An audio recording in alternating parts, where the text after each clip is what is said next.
The Argentinian Incident.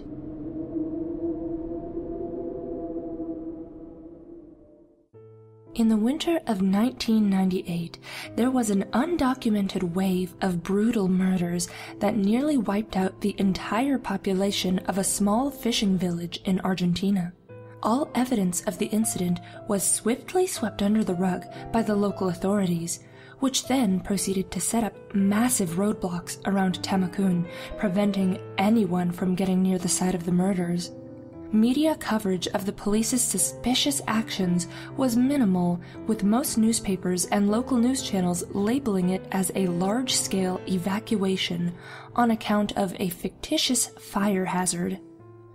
The most bizarre part of the whole affair, however, was that after gathering the villagers' handful of survivors, government officials decided to unceremoniously institutionalize them in different high-security psychiatric wards scattered throughout the country. The reasoning behind these seemingly unwarranted institutionalizations was never made public knowledge, but despite the Argentinian government's best efforts, rumors of the murders spread like wildfire across all of South America. 2 years later, an amateur film crew from Buenos Aires traveled to Tacoma. Their objective? To shoot a found footage documentary regarding the incident. "We wanted to film it like the Blair Witch Project," disclosed Gabriela Del Carmo, the project's director of photography. Blair Witch had come out the year before and everyone was still raving about it. We wanted to do something similar, but scarier, creepier, with more blood and sinister interviews. Obviously, we had no idea what we were about to get ourselves into. Upon arriving at the remote fishing village, the crew wasn't surprised to find it completely abandoned. What they weren't expecting, however, was to discover that most of the buildings had been deliberately burned down.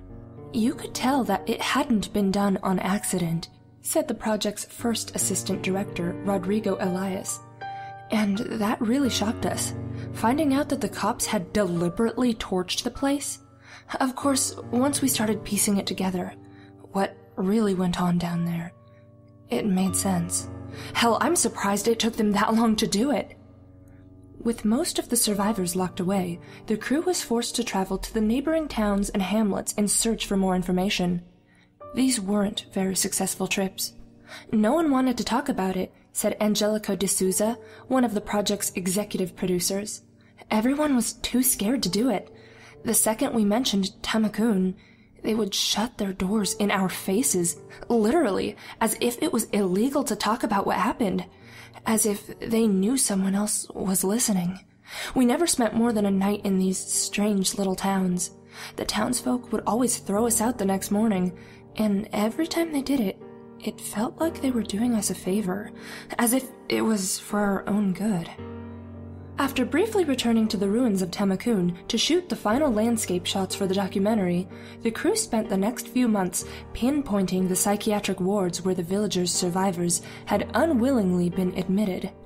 Even though they knew these were strict institutions that wouldn't let a camera anywhere near its patients, they had hoped to track down former staff members that could shed some light on the events that had transpired during the winter of '98. Much like their previous experience, the crew had a hard time finding anyone willing to talk about the murders. "We knew it was a long shot the moment Diego suggested it," recalled screenwriter Salvador Moreno. "But we were short of any other alternatives. We had no way of reaching out to the survivors, and the cops sure as hell wouldn't talk to us. Unless we wanted to go full fiction on this film, we needed to interview someone who was either related to the murders or who had had contact with someone who was. To be honest, we actually came very close to go in a completely different direction with the entire project." Yet, before they had the chance to consider a different approach, the film's unit production manager, Lucas Pascal, was contacted by a peculiar man with a strange accent. "He told me that he had worked as a security guard at Santa Lucia during '98, exclaimed Pascal. Santa Lucia was one of the 9 hospitals that had come up during our investigation.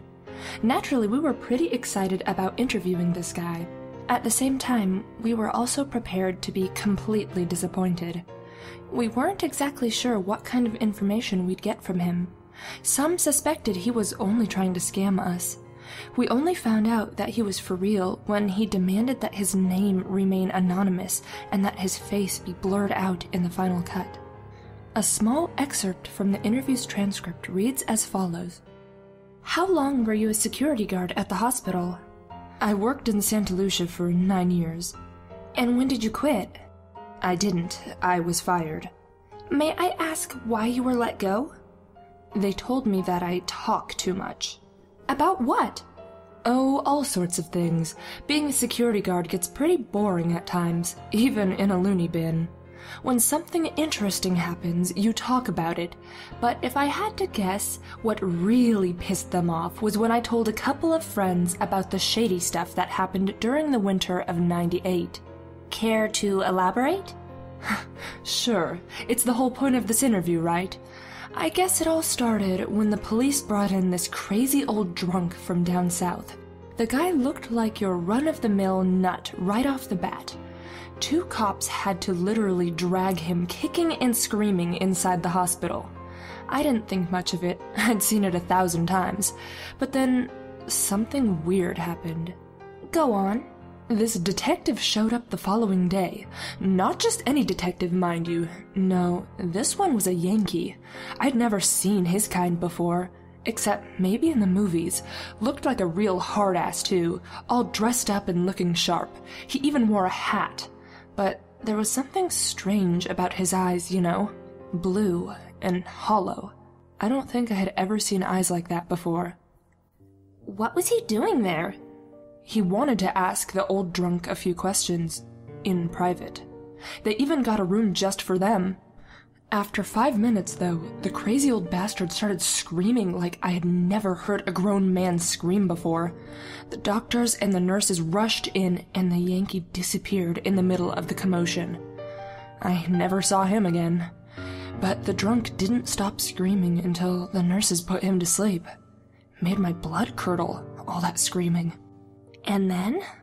Things quieted down for a while. Obviously, there was a lot of gossip going around. Everyone had their own story about how the Yankee managed to frighten the old drunk so much. Some said that he showed him a picture. Others said he just whispered something in his ear.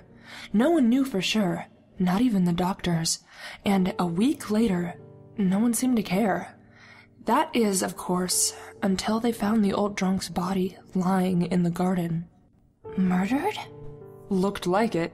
Officially, they labeled it as a suicide on the account that he had overdosed on an antidepressant and all, but that story didn't stick. Why not? Because technically, that guy wasn't allowed to leave his room. They kept him locked away tight, restrained too. How could he have escaped without help, let alone get his hands on prescription meds? It was all very suspicious. So you're saying that someone must have set the whole thing up? Exactly.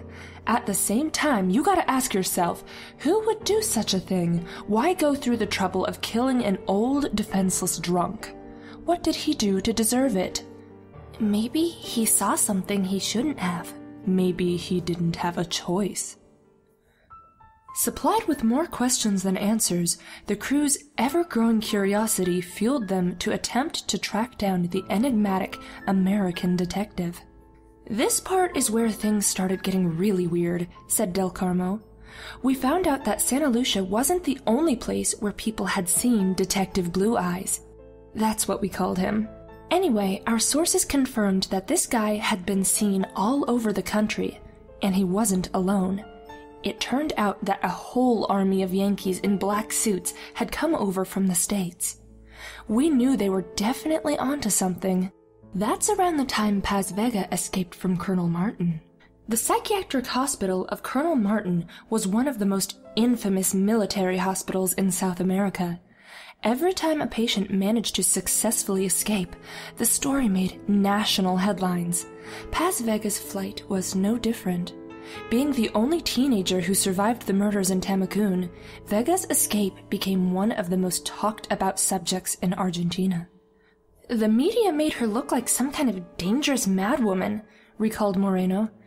Like she was out for blood or something. It was all very hard to swallow.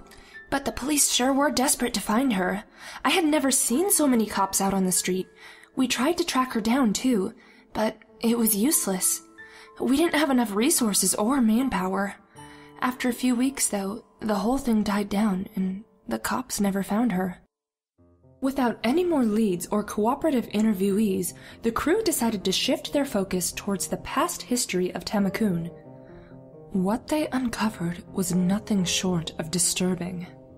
We found out that the place was some kind of haven for pagan rituals and devil worship, revealed D'Souza. Freaks from all over the world would go there to offer sacrifices to their weird gods. There were also strange reports of a secret society of cannibals, all sorts of creepy stuff. After we found that out, a lot of guys decided it was time to jump ship, myself included. Money was starting to get tight too, so it seemed like the logical thing to do. But Diego wouldn't let go. He wanted to see the whole thing through. Diego Silva, the project's director, had become completely obsessed with the murders of Tamacoon. So much so, in fact, that not even when all of his crewmates had gone their separate ways did he put a stop to his manic research, which eventually led him to leave the country. The last time I heard from him, he was headed to Italy, said Pascal. Something about tracking down Paz Vega's last known relatives. I remember thinking it was a waste of time, but if he did manage to find out where they lived, the Yankees had probably already been there. But Diego didn't care. He couldn't be reasoned with. He was past salvation. After boarding a cheap flight to Naples, Diego Silva wasn't seen again for over 12 years. His sudden disappearance did not go unnoticed. Both family members and close friends alike flew to the filmmaker's last known whereabouts in a desperate attempt to find him. Unfortunately, the 26-year-old Argentinian from Buenos Aires left no trace. It was only on the morning of the 22nd of March in 2015 that he would be heard from again, when Gabriela del Carmo received a strange letter in her mail. Inside it were 3 sheets of toilet paper covered in faded writing. Due to the poor quality of the ink and rushed nature of the handwriting, a large portion of what was written remains undecipherable. A rough transcript of the message, with some parts added in based on logic and conjecture, reads as follows. My dearest Gabriela, men in white coats are about to do something to my brain. They say it will make me forget what I know. It's all for the best. Leaving Argentina was a mistake. The doctors tell me that I probably won't be the same after the operation. They say that I'll probably forget all about my friends and family. As much as that saddens me, I'm still glad they're doing it. I know it sounds cliché, but I can no longer live with what I know. I never did find the girl. But I did find out about what happened at Tamacoon. Not all of it, but some parts, and I wish that I hadn't. It's so much worse than what we thought. For once they were right to hide something from us. Please take care of yourself and tell the others that I am okay. Don't try to find me.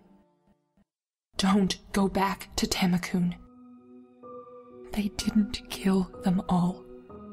With no mention of a place or any other means of discerning his exact location, all that Del Carmo could do was share the contents of the message with Silva's family and former crewmates, nimbly neglecting to mention his last sentence. Yet, as distressing as it was to read Silva's cryptic message, Del Carmo couldn't help but to feel a strong urge to revisit the footage they shot during their trip to the fishing village. After reading his letter, it felt like we missed something while we were there, she explained. And there was something about that last sentence that really made my skin crawl. Del Carmo went on to rewatch the footage several times, but it was only after she digitally enhanced some of the wide shots of the village's waterfront that she noticed something odd. Back then, we were so focused on examining the burning houses for clues that we didn't pay attention to anything else, she confessed. Especially not the seagulls. Upon carefully analyzing one of the shots, Del Carmo noticed a large group of seagulls fighting over what appeared to be a human foot. Unlike digital video, which has a set number of pixels, she explains, when you digitally enhance film, you can actually zoom in on certain areas without it affecting the level of detail. Kind of like what they do on CSI and other cop shows.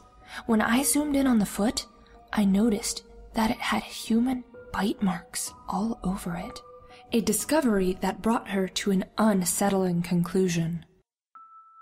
Whatever happened to those villagers back in '98, I think it's safe to assume that they weren't just murdered. Something had eaten them too.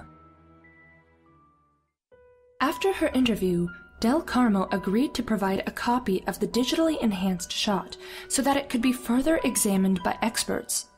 Before she had a chance to do so, however, our sources report that she went missing after receiving a visit from a well-dressed man with pale blue eyes and a North American accent.